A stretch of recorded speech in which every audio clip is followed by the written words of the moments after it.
Yo creo que la mayoría de nosotros, quizás todos, sobre todo si tenemos algún tiempo, aunque no sea mucho en la fe cristiana, hemos oído la frase: el que crea que esté firme, cuide de no caer, o cuídese de que no caiga. Es una frase del apóstol Pablo cuando escribe a los Corintios, en su primera carta, capítulo 10, versículo 12. Pablo comienza este capítulo, comienza a hablarle de la historia triste del pueblo hebreo durante su travesía por el desierto por 40 años. Y en el versículo 5, Pablo dice: sin embargo, Dios no se agradó de la mayoría, o de la mayor parte de ellos. Sin embargo, Dios no se agradó de la mayor parte de ellos, y por eso quedaron tendidos en el desierto. Una triste realidad. No es simplemente que la mayor parte de ellos desobedecieron. No, Dios no se agradó de la mayoría de ellos y quedaron enterrados en la arena. En el versículo 6, entonces, próximo versículo, Pablo dice: estas cosas sucedieron como ejemplo para nosotros. Y yo creo que nosotros pudiéramos decir exactamente lo mismo con relación a cada evento, cada enseñanza que está aquí, sobre todo eventos en la vida de individuos. Ha quedado registrado porque Dios entiende que tú y yo la necesitamos. Entonces, en el día de hoy yo quiero usar una frase paulina, una frase de un apóstol, para entonces usar la vida de otro apóstol, y en particular un evento en la vida de otro apóstol, que es el apóstol Pedro, para que podamos ver a qué se estaba refiriendo Pablo cuando escribió la frase que escribió. Y con eso entonces vas a entender mejor el título de mi mensaje: la gracia nos alerta, pero el que crea que esté firme o que está firme, cuide de no caer. De nuevo, la frase es paulina, pero vamos a usar la frase para ver cómo, a través de la vida de Pedro en particular, un evento, cómo eso nos ayuda a entender que esa frase es para mí también. Y habiendo dicho eso, quiero que leas conmigo de Marcos 14, versículos del 27 al 31. Jesús les dijo, esto es en el aposento alto, Jesús les dijo: todos ustedes se apartarán, porque escrito está: heriré al pastor y las ovejas se dispersarán. Pero después de que yo haya resucitado, iré delante de ustedes a Galilea. Aunque todos se aparten, yo sin embargo no lo haré. ¿Quién tú piensas que dijo eso? El apóstol Pedro, claro. Jesús le contestó: en verdad te digo que hoy, esta misma noche, antes que el gallo cante 2 veces, me negarás 3 veces. Pero Pedro con insistencia repetía: aunque tenga que morir junto a ti, no te negaré. Y todos decían también lo mismo. Cuando tú lees el Evangelio de Marcos, y sobre todo cuando lo complementa con los demás evangelios, te das cuenta que esta parte de la conversación ocurrió al final de la última cena, probablemente camino al Getsemaní. Ya como que la cena había terminado, y camino al Getsemaní, Cristo siguió compartiendo algunas de estas verdades. Esa noche fue una noche tensa, una noche donde Él compartió algunas verdades cruciales. Algunas estaban relacionadas a la seguridad que ellos deberían tener aún después de su partida, y por eso quizás volvió a recordarles: ¿sabes qué? Yo voy a morir, yo voy a ser crucificado, pero yo voy a resucitar. Nos vemos en Galilea. Si ellos hubiesen oído eso mejor, hubiesen procesado eso mejor, quizás lo próximo que seguía hubiese sido pensado, procesado también de manera diferente.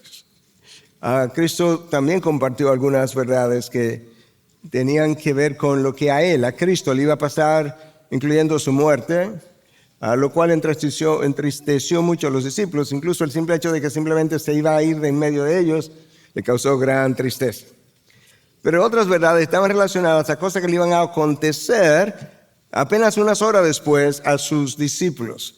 Cosas que ellos oyeron de parte de Cristo, pero que no creyeron, que se rehusaron creer, porque no se creían capaces de hacerlo. Escucha de nuevo el versículo 27. Jesús les dijo: todos ustedes se apartarán, porque escrito está: heriré al pastor y las ovejas se dispersarán. ¿Notaste la palabra escrito está? Bueno, ¿dónde está escrito? El libro de Zacarías. Capítulo 13, versículo 7, él literalmente dice, hiere al pastor y las ovejas se dispersarán.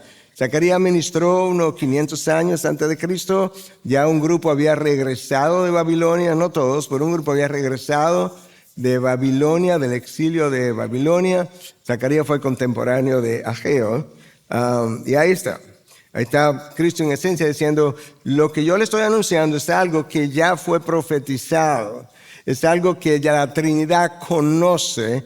Lo que va a ocurrir a nosotros, la Trinidad, no nos va a tomar de sorpresa.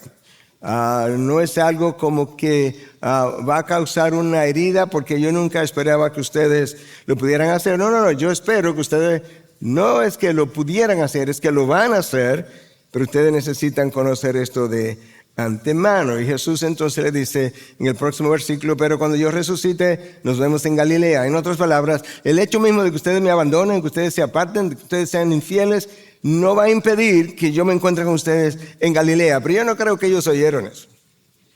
Yo creo que ellos simplemente oyeron, como frecuentemente nosotros hacemos, esto que tiene que ver conmigo, que a mí me ofende. ¿Cómo es que tú puedes pensar, Jesús, que nosotros, que hemos estado contigo, que hemos estado en las buenas y en las malas hasta ahora contigo, te vamos a dejar? Quizás estaban ansiosos, bueno, sin quizás, estaban turbados, confundidos, no entendían. Y en medio del anuncio, entonces, Pedro, el inseguro y al mismo tiempo el autoconfiado, esas dos cosas van de la mano. Eso es impresionante. Uno pensaría que no, pero el autoconfiado es una persona orgullosa y la persona orgullosa es una persona siempre insegura. Tu orgullo es el vestido con el que tú tratas de cubrir tu inseguridad. El discípulo que hablaba es el discípulo que una vez confesó a Cristo como, tú eres el Cristo, el Hijo del Dios viviente. Wow. Y Cristo le está diciendo, tú me vas a negar. Pedro está tan convencido, tan autoconfiado, que él le dice, aunque todos se aparten, yo, sin embargo, no lo haré. Es como, mira, Señor, yo no respondo por los otros, estoy hablando por mí. Todos ellos se pueden apartar, pero yo te garantizo que en cuanto a Pedro se refiere, no hay manera de que eso pueda pasar. Yo no estoy seguro de la fidelidad de los otros, yo estoy seguro de mi fidelidad hacia ti. Wow. Cuando Pedro habló, no solamente habló del orgullo, pero parte del problema es que Pedro no conocía cosas que frecuentemente tú y yo no conocemos o se nos olvida o ignoramos. Pedro no conocía la debilidad de la carne. No, para nada. Pedro no conocía la fragilidad de la naturaleza humana, vista aquí en multicolor, desde el libro de Génesis hasta el final. Y Pedro mucho menos conocía la intensidad de la guerra espiritual que se estaba librando en ese momento, como te lo voy a ilustrar más adelante del pasaje de Lucas. Yo no creo que Cristo le comunicó eso a ellos para ofenderlos, ni para acusarlos, ni para hacerlos sentir cargados de culpa, ni porque estaba resentido. No, yo creo que al contrario. Yo creo que en parte Cristo estaba tratando de asegurarles que, hey, ustedes me van a dejar, me van a abandonar, pero aunque ustedes van a ser infieles, yo voy a permanecer fiel de tal manera que cuenten que en Galilea hay una reunión pendiente conmigo luego que yo resucite. Pero yo no creo que ellos registraron eso muy bien. Versículo 30, después que Pedro habla y se confiesa, ¿verdad?, autoconfiado, Jesús le dice, en verdad te digo que hoy, esta misma noche, antes de que el gallo cante 2 veces, me negarás 3 veces. Vamos a tratar de desempacar esa frase o mini párrafo como en palabras. En verdad, ya es una palabra como de peso. Tú, Pedro. El anuncio para todos, pero tú, hoy, esta misma noche. Es más, antes de que el gallo cante 2 veces, tú me vas a negar 3 veces. Estas palabras obviamente son intensas, específicas, claras, como martilladoras. Precisas, en verdad. Eso nos recuerda cuando nosotros estamos teniendo una conversación casual y de repente decimos, bueno, ya, mira, en serio. en verdad. Es como que acentúa lo que Cristo está tratando de decir. Entonces le dice, no simplemente tú, pero tú, Pedro. Ahí hay otro énfasis. Tú, Pedro. El que dice que podría ir hasta la muerte conmigo. Yo te estoy diciendo que hoy, bueno, no simplemente hoy, no, esta noche. De hecho, Pedro, como que la madrugada no va a terminar, o al terminar, inmediatamente después de terminar la madrugada, tú me vas a negar, no una vez, Pedro, ni 2, 3 veces. Wow. De manera que ahora Cristo no solamente anuncia el hecho de que todos le abandonarían, lo cual es lo suficientemente malo, pero también anuncia que uno de ellos lo va a negar 3 veces.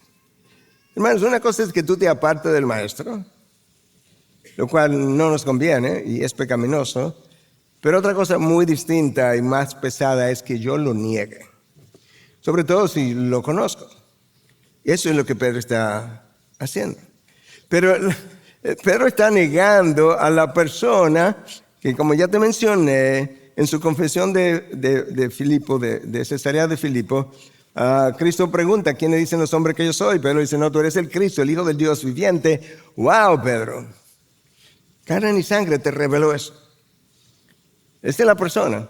La persona que lo va a negar es la persona que subió con Cristo al monte y ahí vio a Cristo transfigurarse junto con Juan y Jacobo. Y tuvo una experiencia extraordinaria que ninguno de los demás tuvieron, pero él es la persona. Él es la persona que tuvo una suegra que se enfermó y Cristo se la sanó. Es la persona que entró con Juan y Jacobo a la habitación de esta niña que había muerto y Cristo le dice, Talita cumi, levántate y anda. La vio resucitar. Y Cristo le está diciendo a esa persona, Pedro, tú no te conoces. Pero no solamente tú no te conoces, tú no conoces la naturaleza humana, yo sí. Mira lo poco que Pedro conocía a sí mismo. Escucha las palabras. Pedro con insistencia repetía. ¿Notaste? Con insistencia repetía. Aunque tenga que morir contigo, no te negaré. Pedro lo dice con insistencia y no lo dice una sola vez. Él repetía. Como vamos a ver un poco más adelante, probablemente la conversación o lo que Cristo le acababa de decir iba a surgir otra vez y él iba a volver a decir algo similar. Todos decían también lo mismo. Wow. El Evangelio de Marcos, el Evangelio de Mateo dicen la misma cosa. Que todos dijeron lo mismo. Todos se consideraban incapaces. Todos estaban autoconfiados. Imposible que vamos a traicionar al mejor de los nuestros. Pero eso nos dice a nosotros, no solamente algunas cosas acerca de Pedro y el resto de los discípulos, algunas cosas acerca de nosotros. Lamentablemente Pedro necesitaba, y los demás también, caer para vivir, para entender la dependencia que tú y yo necesitamos del Espíritu Santo. Hermanos, en el último año, cada año yo tengo cosas por las que oro, cada año tengo cosas por las que le pido a Dios que me abra los ojos, que la pueda conocer mejor, más de cerca. En este año pasado, algo que yo he conocido desde que nací de nuevo, es que la vida cristiana está supuesta a vivir en dependencia del Espíritu. Pero luego de ver una serie de hechos en los últimos 10 a 15 años, el año pasado el Señor me ayudó a entender todavía mejor la dependencia absoluta, continua, que tú y yo necesitamos del Espíritu Santo para vivir la vida cristiana. Es una vida eterna, es una vida sobrenatural, no es una vida ordinaria, en lo más mínimo. Ellos necesitaban, nosotros también, ser humillados para ver el orgullo del corazón, lo que se esconde detrás de mi orgullo. Necesitaban esta experiencia para llegar a tener un conocimiento del verdadero yo. Cuando nosotros juramos, como juró Pedro, o cuando hacemos promesas, final de año, principio de año, o hacemos promesas en el noviazgo, o en un matrimonio, o en una sociedad de amigos, en relaciones, nosotros solo estamos contando, yo creo, que esto pasó con Pedro, solo estamos contando con el deseo que está en mi mente en ese momento dado. Yo creo que genuinamente, a mí me parece que tanto en el caso de Pedro como de los discípulos, genuinamente ellos se creían incapaces de negar al maestro. No creo que lo estaban engañando. Ellos realmente afirmaron algo que ellos creían, excepto que no conocían la fragilidad de la naturaleza humana y la debilidad de la carne. Y yo creo que eso es importante recordarlo, porque lo que podamos decir acerca de ellos, tenemos que recordarlo acerca de nosotros. Yo no creo que ellos conocían la debilidad de la carne, pero tampoco conocían, como vamos a ver en el texto de Lucas, no tenían la menor idea de la intensidad, la magnitud de las fuerzas espirituales que se movían detrás de esta predicción y eventualmente culminación de los hechos. Hermanos, el apóstol Pablo nos dice, lo sabemos, y aunque lo sabemos y lo decimos, vivimos como desapercibidos, que nosotros vivimos en una constante lucha espiritual. Que nuestra lucha no es contra carne ni sangre. Yo tengo una lucha que es mayor que esa. Si bien es cierto que yo tengo una lucha con mi carne, yo tengo una lucha con el mundo, yo tengo una lucha con Satanás, pero Pablo me dice en Efesios 6, donde él está describiendo la armadura de Dios, él dice, tu lucha primordial, más portentosa, es contra fuerzas espirituales de maldad. ¿Dónde vamos a encontrar eso? En el texto que leímos. No en el texto que leímos, pero lo vamos a encontrar en otro texto acerca de la misma ocasión y de la misma negación. Porque esta negación, esta predicción y luego el cumplimiento de la predicción está en los 4 evangelios, literalmente hablando. Y los evangelios nos ayudan a complementar la historia. Entonces Lucas nos da una información que los otros no proveen, por razones que solamente Dios conoce. En el capítulo 22 de su evangelio, escucha la conversación, parte de la conversación que no está en nosotros. Ahora Cristo está hablando directamente con Pedro. Simón, Simón, mira que Satanás los ha reclamado, a todos ustedes, ha reclamado para zarandearlos como a trigo. Pero yo he rogado por ti para que tu fe no falle. Eso es gracia. Y tú, una vez que hayas regresado, fortalece a tus hermanos. Y Pedro dijo, Señor, estoy dispuesto a ir donde vayas, tanto a la cárcel como a la muerte. Pero Jesús le dijo, te digo, Pedro, que el gallo no cantará hoy hasta que tú hayas negado 3 veces que me conoces. Wow. Porque yo no sabía eso. Mateo no me lo dice, Lucas tampoco, Marco tampoco, pero Lucas sí, Marco no me lo dice y Juan tampoco. Lo primero es que necesitamos entender, esto es una prueba. ¿Cómo yo sé que es una prueba? Bueno, porque Dios es quien está detrás y porque hay una garantía dada por Cristo antes de que la prueba ocurra. Le dice, hey, lo voy a parar en Galilea. Y Pedro, yo he rogado por ti. Yo sé que tú vas a caer, pero aquí está la gracia. Yo he rogado por ti, no cualquier persona, yo he rogado por ti, para que no falle tu fe, para que no te vaya para siempre. Y cuando regrese, no si regrese, no, cuando tú regreses, fortalece a tus hermanos, versículo 31 de Lucas 22. Ahora, la prueba no es chiquita, es para todo. Satanás ha pedido permiso, igual que pidió permiso para Job, ha pedido permiso para zarandearlos como a trigo. Cuando tú zarandeas el trigo, la idea es que tú vas a separar la paja del trigo. Del grano. Vas a separar la paja del grano. Si el grano es Cristo, porque el mismo Cristo en una ocasión habló de que si el grano no cae y muere, refiriéndose a su muerte, entonces no podrá llevar mucho fruto. Si el grano es Cristo, la idea de esta prueba, que Satanás está viendo como una tentación, y más adelante hablemos de la diferencia, pero la idea de esta prueba es que Dios pueda fortalecer a estos hermanos. Satanás piensa que lo puede separar la paja, que son ellos, del grano que es Cristo. Pero Cristo rogó por Pedro, para que tu fe no falle. Y es ahí donde Pedro dice, Señor, estoy dispuesto a ir donde vayas, tanto a la cárcel como a la muerte. La fraseología es un tanto diferente con relación a los demás evangelios, pero yo no creo que es una contradicción, es simplemente, yo creo, esta cena se extendió por horas. Entonces yo creo que una primera vez, Cristo le anunció a Pedro y al grupo que ellos lo iban a abandonar y Pedro lo iba a negar. Y en la medida que la conversación siguió, pues Cristo revela esta parte que Lucas menciona acerca de que Satanás ha pedido permiso. Le dice, Simón, Simón. Ese es el nombre de pila de Pedro. Ese es su nombre verdadero. Pedro es el nombre con el que Cristo lo bautizó, que significa piedra o piedrecita. Simón, Simón. Satanás ha pedido un permiso y se le ha otorgado el permiso. O sea, no es si esto pudiera ocurrir, no es que esto va a ocurrir. Se le dio permiso. De hecho, Zacarías habló de esto.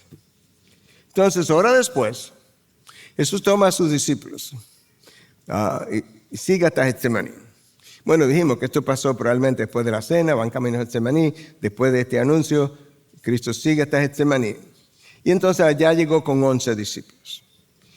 A 8 de ellos le dijo, espérenme aquí. Y se acercó un poco más adelante, con Pedro, Juan y Jacobo. Entonces, a los 8 le dijo, siéntense aquí mientras yo voy allá y oro. Eso nos dice Mateo 26, 36. Pero luego, cuando él avanza con ellos 3, con Pedro, Juan y Jacobo, escucha lo que Cristo le dice a ellos. En Mateo 26, 38. Mi alma está muy afligida hasta el punto de la muerte. Quédense aquí y velen junto a mí. En otras palabras, ustedes 3, que son como el círculo íntimo, yo les estoy diciendo, yo estoy afligido. Yo estoy espiritualmente triste y emocionalmente triste. Yo voy a ir más allá, yo voy a orar, pero velen conmigo. En otras palabras, sigan orando conmigo. Esto es un momento difícil, aún para mí. Bueno, Cristo comienza a orar un poco más allá. Ya le dijo, velen conmigo. Escucha lo que el texto ahora nos dice de Mateo 26, versículo 40. Entonces vino Jesús a los discípulos y los halló durmiendo. Y dijo a Pedro, ¿con que no pudieron velar una hora junto a mí? Pedro, pero tú me dijiste que iba a dar la vida por mí. Tú dijiste que podía ir a la cárcel o dar la vida por mí, llegar hasta la muerte. Y yo te pido que velen conmigo y a la hora tú te estás durmiendo. Versículo 41 de Mateo 26. Velen y oren para que no entren en tentación. Lo cual ellos no hicieron ni en ese momento ni después y por tanto todos cayeron en tentación. Escucha la frase clave. Una frase que Pedro no conocía, una frase que nosotros hemos oído, pero yo creo que con frecuencia nosotros no la creemos, se nos olvida, nos hacemos el chivo loco, como decimos. El espíritu está dispuesto, pero la carne es débil. Esa es la dicotomía, esa es la discrepancia entre voy a hacer, mi vida te daré y luego no te la doy. Siervo tuyo soy, pero luego sirvo a mi carne. A tu llamar yo responderé y luego digo, no, por ahí no. Porque el espíritu está dispuesto, pero la carne es débil. Pedro no conocía, y honestamente, hermano, ni nosotros tampoco, la increíble debilidad de la carne. El problema de los deseos de la carne es que ellos no son disciplinables, no son santificables. Ellos no son racionales, literalmente hablando. Y ya se lo he mencionado otra vez, hay hormonas, hay neurotransmisores del placer. La carne responde a funcionamiento orgánico. Y Dios entonces, conociendo eso, nos dice, el espíritu está dispuesto, pero tú no eres solo espíritu, tú eres también carne. Pero tú y yo tenemos que recordar que la gracia nos advierte, la gracia nos instruye, pero hay algo que a mí me toca hacer. Y la gracia nos advierte antes de enfrentarnos a la tentación. Piensa por un momento, el ejército norteamericano en estos momentos está haciendo preparativos para enfrentarse con Irán, y hay una serie de cosas que van siendo como anunciadas de antemano. Bueno, Dios, antes de que nosotros entremos en una guerra, en el plano de la guerra literalmente activa, que son nuestras tentaciones y pruebas, Él nos advierte. y nos instruye. Pero hay una parte que a mí me toca hacer. Recuerda el título de mi mensaje. La gracia nos advierte, pero el que crea que está firme, cuide de no caer.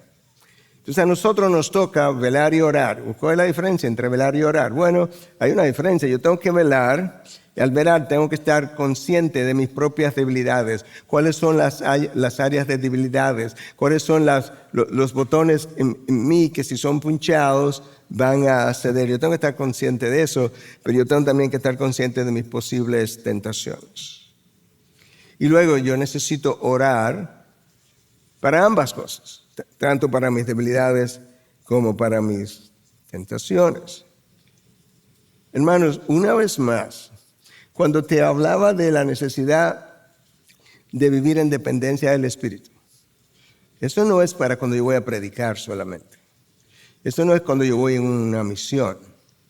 No, Cristo dijo, separados de mí, nada podéis hacer. Déjame llevártelo de lo más evidente a lo quizá menos evidente. Miguel, no puedes predicar, no puedes preparar el mensaje separado de mí.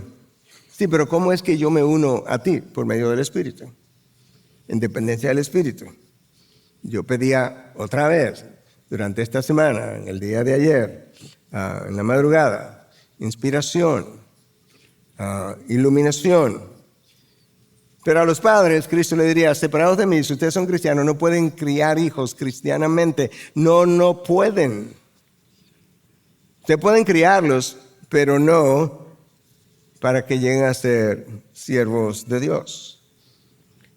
Y yo creo que yo necesito recordar que tú y yo necesitamos asistencia divina todos los días. La vida cristiana no es un proyecto humano. Es una iniciativa divina. Yo necesito iniciativa divina para vivir esa vida. Ahora, lo que nos impide verlo así, afirmarlo así, vivirlo así, es que con frecuencia, ya sea que lo afirmemos o no, entendemos, yo tengo experiencia, tengo dones, yo tengo talentos. No, yo he estado en situaciones como esa anteriormente, la he sobrepasado, la he superado.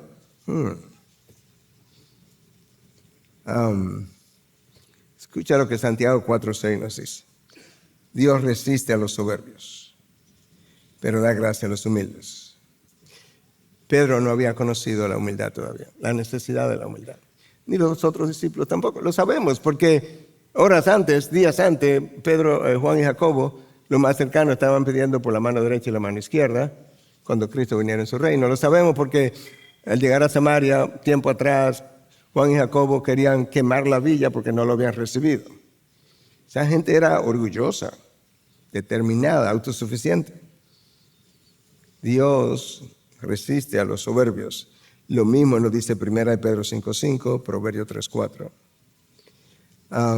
Hermano, nosotros no lo decimos en palabras, pero cuando vamos a la hora de vivir, yo creo que nos creemos más capaces de hacerlo.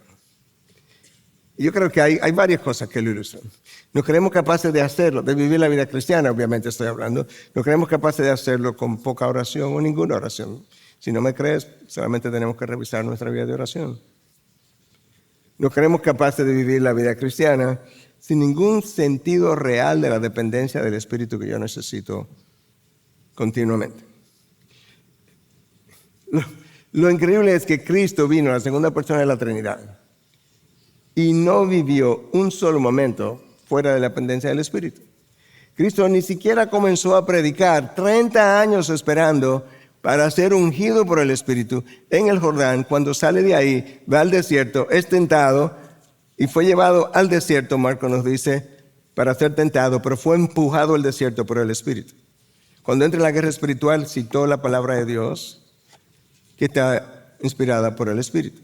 Salió de ahí y fue entonces a Nazaret, a una sinagoga, y predicó su primer sermón y comenzó diciendo, el Espíritu de Dios está sobre mí. ¡Wow!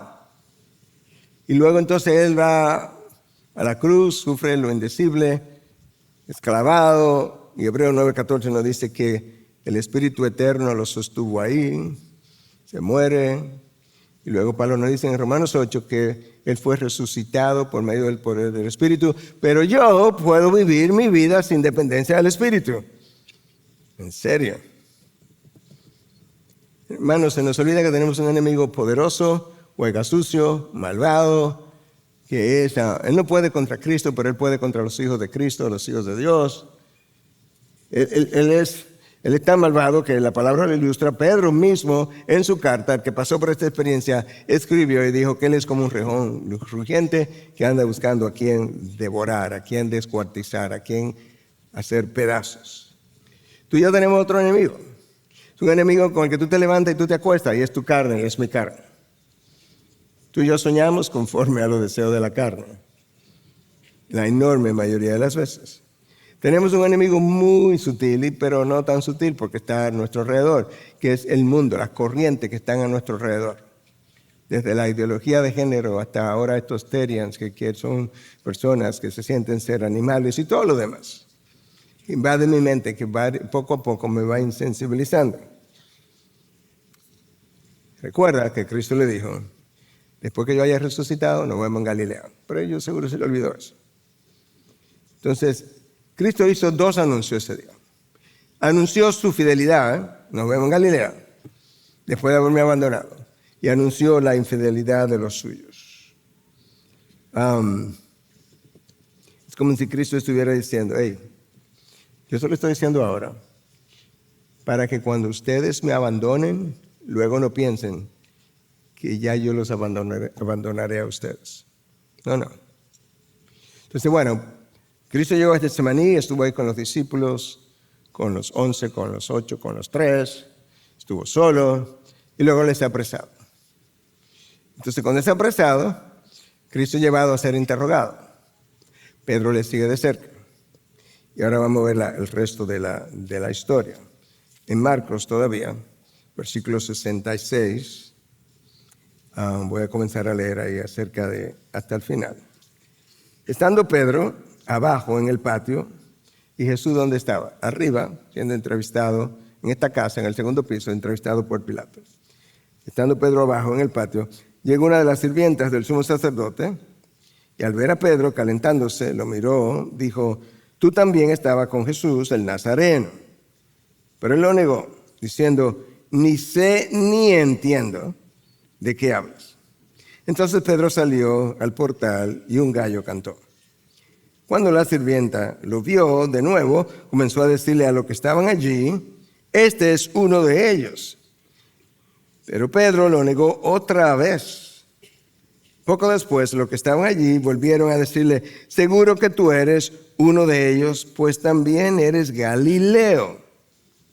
Pero él comenzó a maldecir y a jurar, yo no conozco a este hombre, ¿de quién hablas?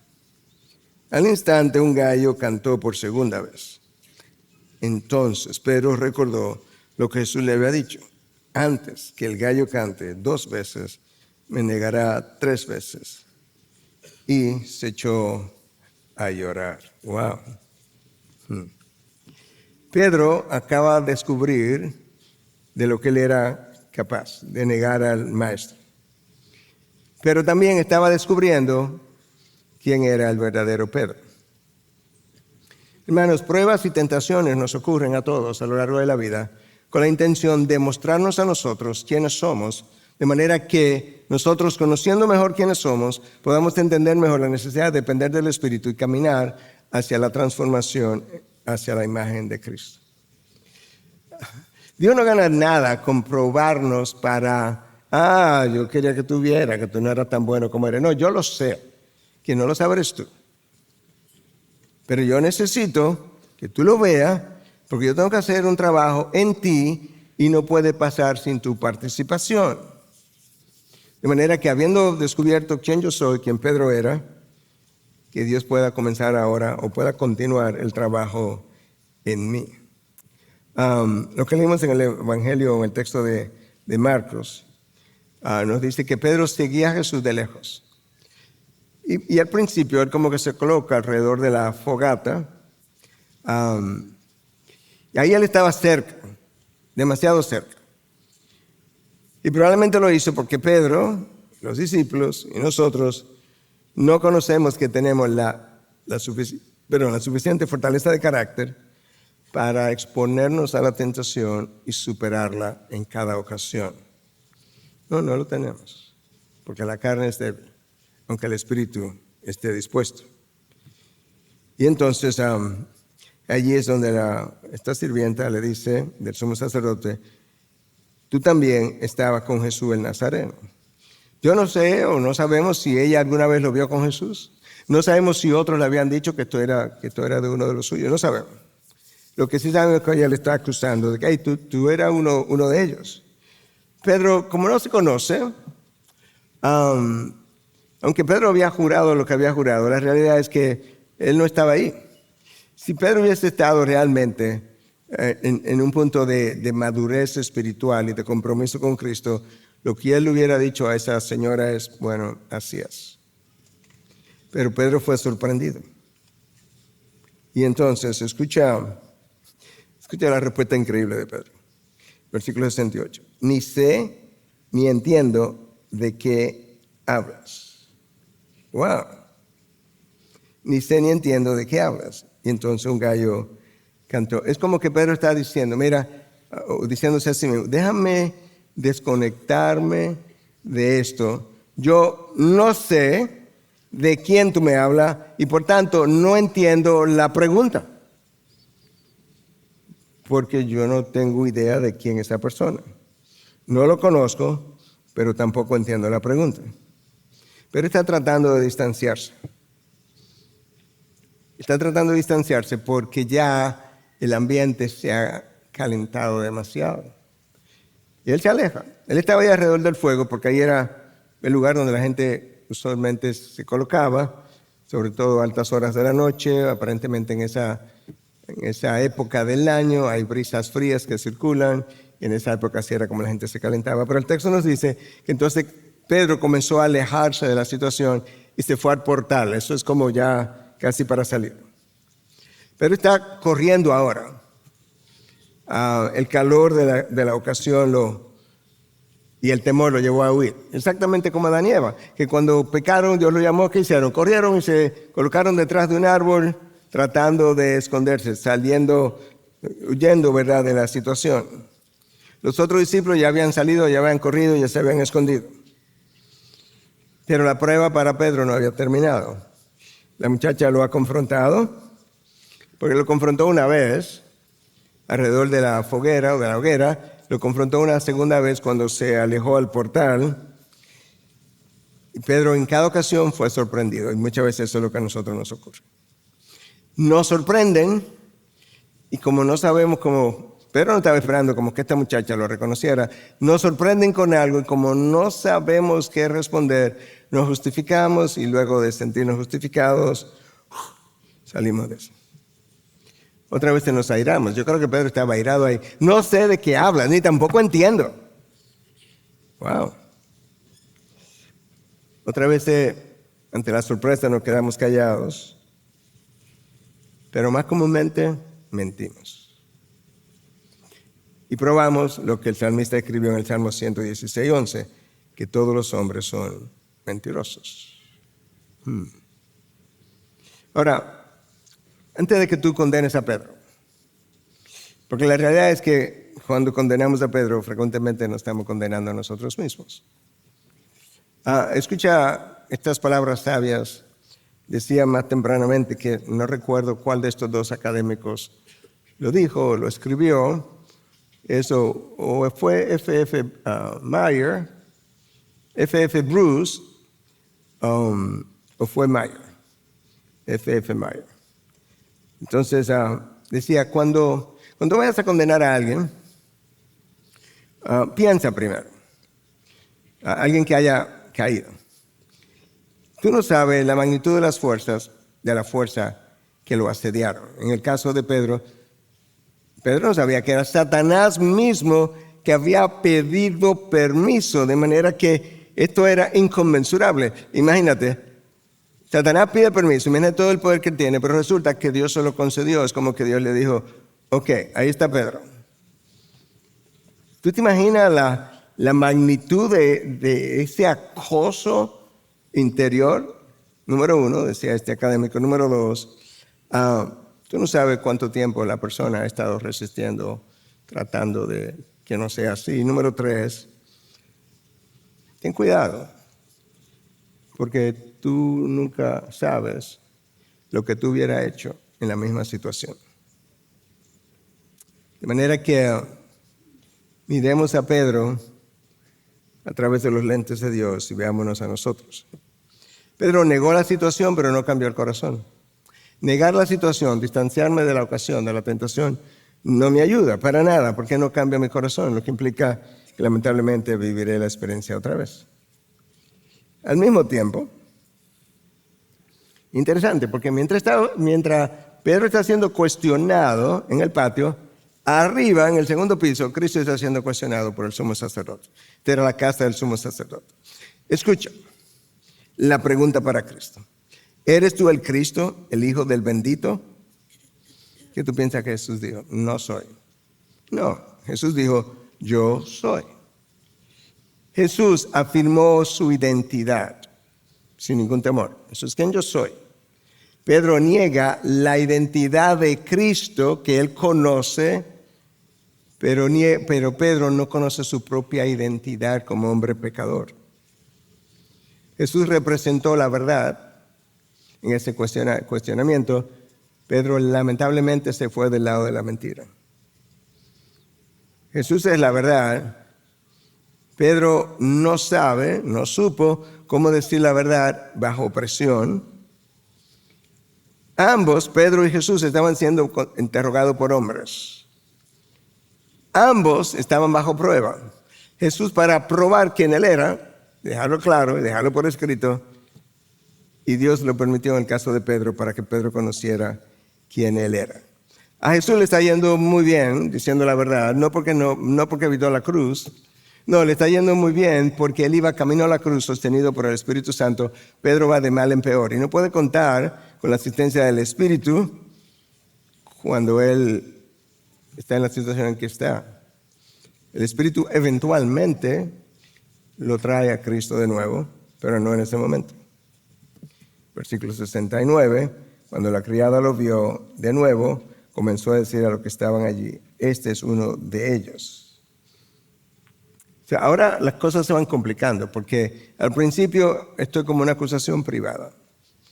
Solamente la criada está involucrada en esto, pero ahora resulta que ella está tratando de involucrar a otros y le está diciendo a otros, hey, ese es de lo que andaba con Jesús. Es como que ella tiene un interés en que si aquel que está allá arriba lo están interrogando, a este hay que interrogarlo también. Si a aquel lo van a matar, a este hay que matarlo también. Como que ese era su interés, parece ser, porque ella sigue y sigue y sigue. Versículo 70 del texto de Marcos 14, él lo negó otra vez.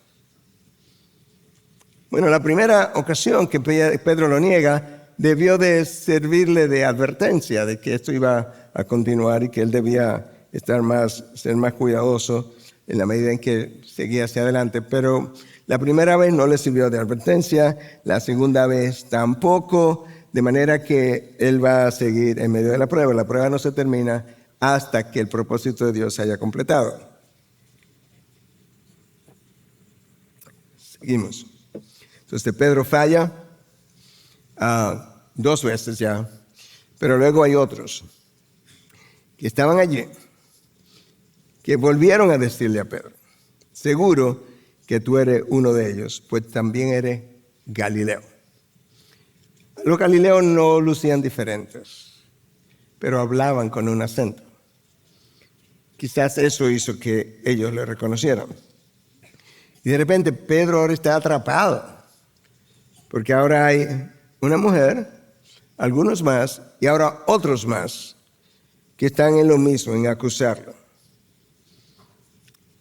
Y eso es lo que nos ocurre con el pecado nos atrapa. Esto es como Moisés lo escribió en la ley de Moisés, en Números 32:23. Déjame decirlo en inglés primero, porque en inglés se entiende mejor para aquellos que entiendan, y luego te voy a decir cómo está traducido al español. Pero en Número 32:23 dice, your sin will find you out. O sea, tu pecado te va a encontrar, te va a atrapar. En español no se entiende tan claro, pero dice, tu pecado te va a alcanzar. Está tratando de proveer la misma idea. Pero el otro es como un poco más personalizado. Y cuando Pedro se ve atrapado, que ya no sabe cómo más negarlo, escucha, versículo 71, él comenzó a maldecir y a jurar, yo no conozco a este hombre de quien hablas.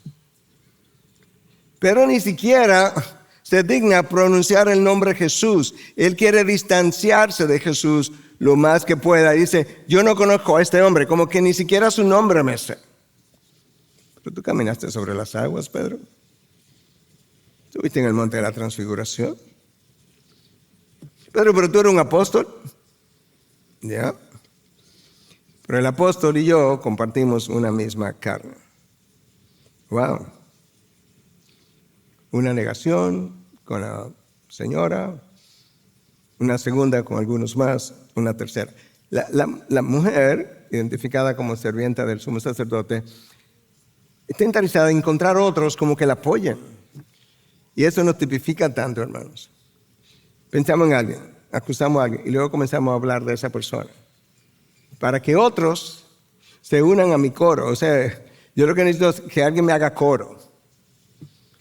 Y entonces yo sentirme más seguro. Tú ves, esta persona es así porque mira, ya fulano lo sabe y sabe que, y lo admite, y fulano también. Hermanos, mi problema no son los otros, soy yo. Literalmente hablando. Tú eres el Cristo, el Hijo del Dios viviente. Pero yo no conozco a ese hombre. A ese hombre. Hermanos, nosotros no nos conocemos. Nosotros no vemos las cosas como son. Eso se ha dicho un montón de veces. Si no vemos las cosas como son, nosotros ni siquiera nos vemos a nosotros mismos como nosotros somos. Y al mismo tiempo, como no nos vemos a nosotros mismos como somos, vivimos pasando condenación, juicio sobre otros. Porque a otros sí los vemos, pensamos nosotros, pero a nosotros no. Otra vez te decimos la mitad de la verdad y al decir la mitad de la verdad decimos, yo le dije la verdad. No. Porque lo que hace una verdad o mentira es la intencionalidad. Si yo le dije la mitad de la verdad con la intencionalidad de esconder el resto, yo le dije una mentira. Eso es diferente a un niño cuando te pregunta acerca de la procreación. Tú le vas a decir la mitad de los hechos, primero porque quizás no entienda y segundo porque necesita quizás más edad para entenderlo. Sí, pero tú no querías engañarlo, tú estabas protegiéndolo. Otras veces distorsionamos la verdad y lo hacemos a veces intencionalmente, a veces lo hacemos en medio de la ira, la mayoría de las veces lo hacemos en medio del temor. Eso fue lo que le pasó a David, eso fue lo que pasó a Abraham y eso es lo que ha pasado con Pedro en este momento. Otras veces actuamos de una manera para dar la impresión completamente contraria de lo que es. Y decimos cosas como que el otro dice, pero ¿quién está hablando de eso? No, pero yo sé que no estamos hablando de eso, pero yo necesito distanciarme de aquello que sí hice. Eso es como somos. Versículo 72. Al instante un gallo cantó por segunda vez. Entonces Pedro recordó lo que Jesús le había dicho. Antes que el gallo cante 2 veces, me negarás 3 veces. Bueno, Pedro, él no fracasó, él tropezó. Y digo que él no fracasó por lo siguiente. Pedro ese día terminó entendiendo más sobre la naturaleza humana. Ese día comenzó a conocerse mucho mejor. Él terminó con mayor santificación. No fracasó porque Cristo le iba a esperar en Galilea. Tanto así que cuando Cristo resucita y las mujeres van a la tumba, Cristo le dice, ya me vieron, ¿verdad? María Magdalena y las otras Marías. Id donde mis hermanos y decirle que yo resucité. Id donde mis hermanos y dile a ellos y a Pedro. Pero que Pedro es parte de ellos. Sí, pero a Pedro, el que me negó. El que probablemente no tiene cara para verme. Dile que yo resucité. A ver si Pedro se recuerda que en el mismo contexto, en la misma cena, y en el mismo contexto le dije, después que yo resucite, nos vemos en Galilea. Hermano, tú y yo necesitamos ser quebrantados. Si no lo ha sido, bueno, es fruto de la gracia de Dios, pero ¿sabes qué? No vaya muy rápido, va a pasar. No hay otra manera. No hay otra manera. Porque mi imagen no es la que va a entrar al reino de los cielos, es la imagen de Cristo y eso tiene que ser trabajado. Y he trabajado a través de pruebas y tentaciones. Escucha 1 Corintios 10:13, ya te lo mencioné más o menos, te lo leo completo. No les ha sobrevenido ninguna tentación que no sea común a los hombres. Fiel es Dios, que no permitirá que ustedes sean tentados más allá de lo que pueden soportar. Hasta ahí llega su fidelidad. Dios mide tus tentaciones, por así decirlo, dice, ok, Miguel puede soportar esto, sino que con la tentación proveerá también la vía de escape a fin de que puedas resistirla. Si no la resisto, bueno, no hice uso de la vía de escape, como frecuentemente nos pasa. Hermanos, Dios nos va a probar, créeme que nos va a probar. Pedro habla de eso en su primera carta, que nosotros somos probados por fuego. La fe es probada por fuego. Dios nos va a probar.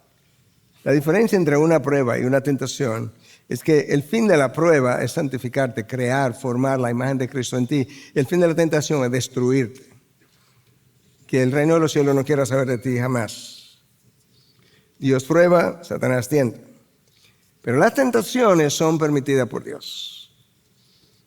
El caso de Pedro, el caso de Job, el caso de David, de hecho, cuando hizo un censo, dice que Satanás incitó a David a hacer un censo. Dios lo permitió para que David pudiera seguir conociéndose. Yo necesito conocerme a mí. Ahora tú me podrías decir, ¿cómo yo me conozco a mí mismo? ¿Voy a un psicólogo a hacer terapia? No, así no te conoces. No, así tú vas a conocer la persona que el psicólogo entiende que tú eres. Juan Calvino lo dijo de la mejor manera. Al principio de sus institutos de la religión cristiana, su libro más famoso. Al principio del libro.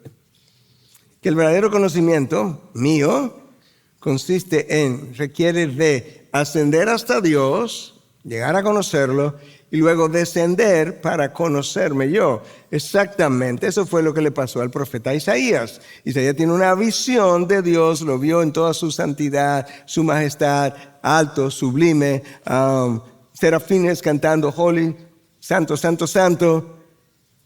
Cuando Isaías se vio,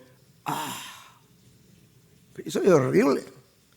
Yo soy un hombre de labios impuros. Pero yo soy tan impuro como el resto. Yo habito en medio de un pueblo de labios impuros también. Exactamente. La única manera de yo poderme conocer a mí mismo es si conozco a Dios, porque Dios me va a traer luz, su Espíritu me va a abrir los ojos, me va a dar discernimiento, me va a dar sabiduría, y de repente ahora yo puedo verme bajo la lupa de Dios. Mientras tanto, voy a seguir diciendo cosas que luego no hago, cantando cosas que luego no hago. Porque cuando te ves por lo que eres, aprende que necesitas vivir en dependencia del Espíritu. Te ves pequeño, literalmente hablando. Pedro esa noche la pasó mal porque él estaba solo. Los otros días no estaban ahí con él. Estaba cansado, no habían dormido, una noche tensa, estaba nervioso, estaba oscuro, estaba en un territorio enemigo. Aparte de que este territorio, el mundo, es un territorio enemigo, estaba en un territorio enemigo, estaba en el patio del sumo sacerdote, que querían colgar a Cristo. Lo impresionante de todo esto es que al mismo tiempo que Cristo le reveló a Pedro la intensidad de la lucha espiritual, quién era que había rogado, había pedido permiso para zarandearlos, al mismo tiempo le habló del poder que iba a hacer que él no fallara. Yo, Cristo, he rogado por ti, Pedro, para que tu fe no falle. Ese es otro poder, mayor que el primero. Finalmente la prueba terminó, pero terminó cuando el propósito de Dios se había cumplido.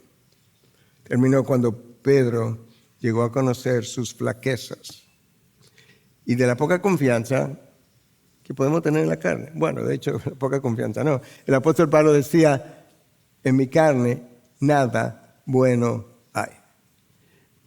El mismo apóstol Pablo escribió, en mi carne no pongo ninguna confianza. Claro que no. Si Pablo no lo hizo, ¿qué puedo hacer yo? Ahora uno pensaría que esa caída de Pedro es para que tú puedas ver la necesidad de seguir caminando en dependencia del Espíritu hasta el final. Uno pensaría que esa caída de Pedro lo sanó para siempre.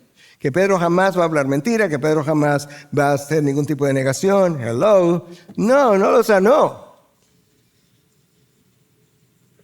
¿Cómo así, pastor? Bueno, resulta que Pablo llega a Antioquía. Y estando en Antioquía, Pablo comienza a ver una actitud de parte de Pedro que Pablo no puede creer.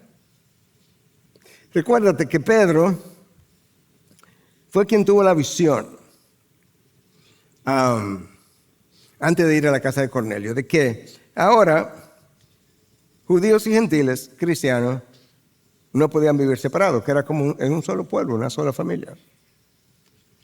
De manera que Pedro oyó cuando Dios le dijo, no llame inmundo, como ellos consideraban los gentiles, a lo que yo he limpiado. Puede comer de todo.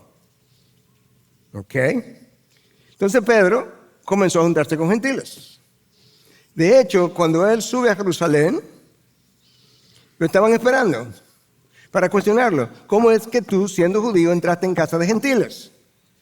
Y el texto dice, creo que es Hechos 11, me parece, que Pedro entonces le explicó la visión que él tuvo y todos se calmaron. Él tuvo la visión. Ahora escuchen.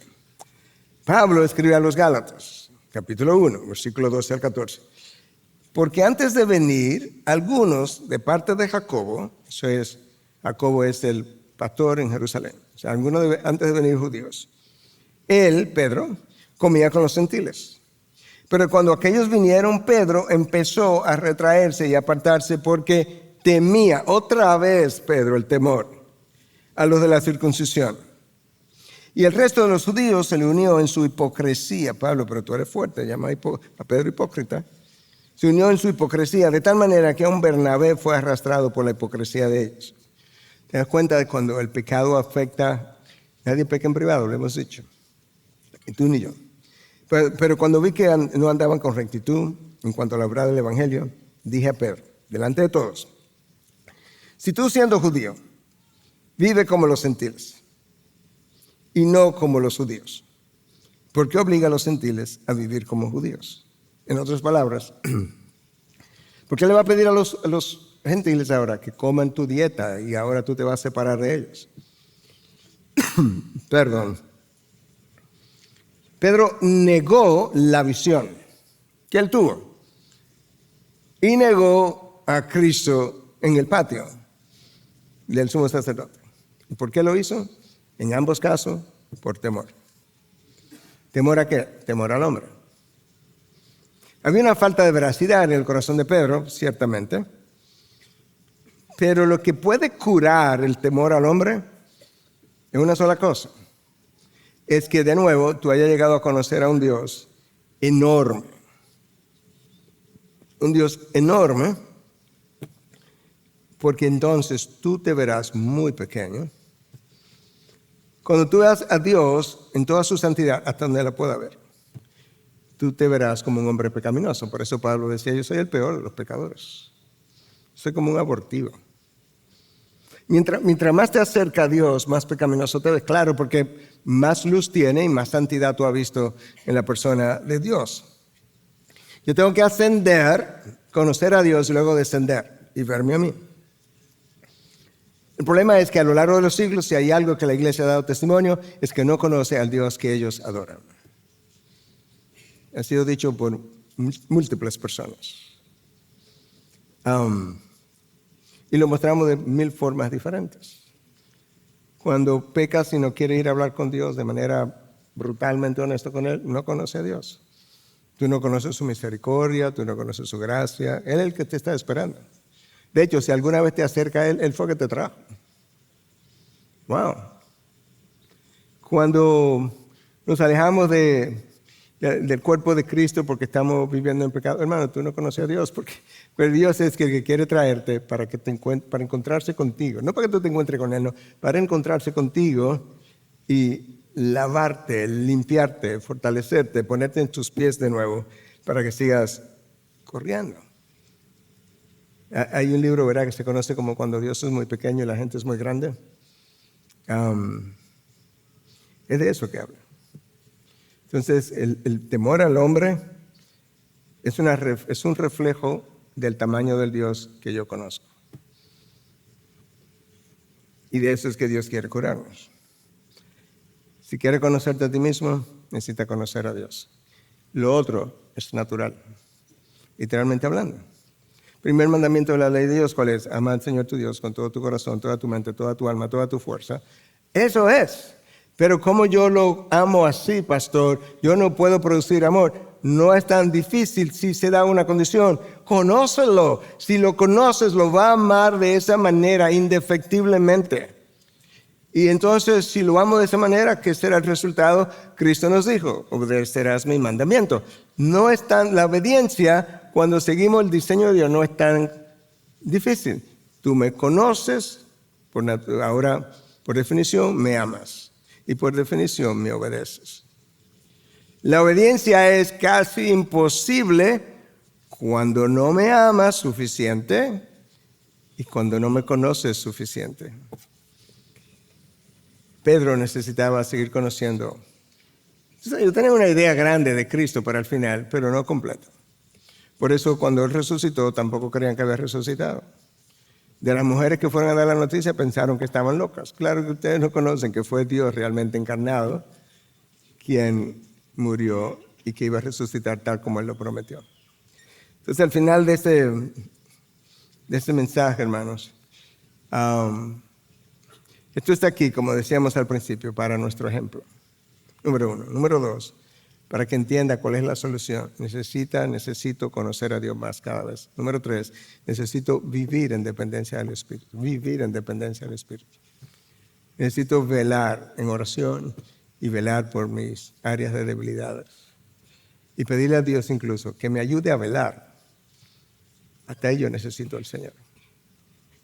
Padre, gracias. Gracias porque tu palabra está repleta de enseñanzas acerca de cómo somos, pero lo más increíble es que está igualmente repleta o más repleta todavía acerca de tu gracia, que conociendo cómo somos, se ha acercado a nosotros para perdonarnos y no dejarnos como somos. Gracias por tu increíble misericordia. Gracias porque has tenido misericordia para conmigo, Dios. Gracias porque no me has dejado a lo largo del camino cuando mi carne ha querido desviarse. Gracias por estar ahí. Gracias por amarme, a pesar de mí mismo. Gracias por amarnos.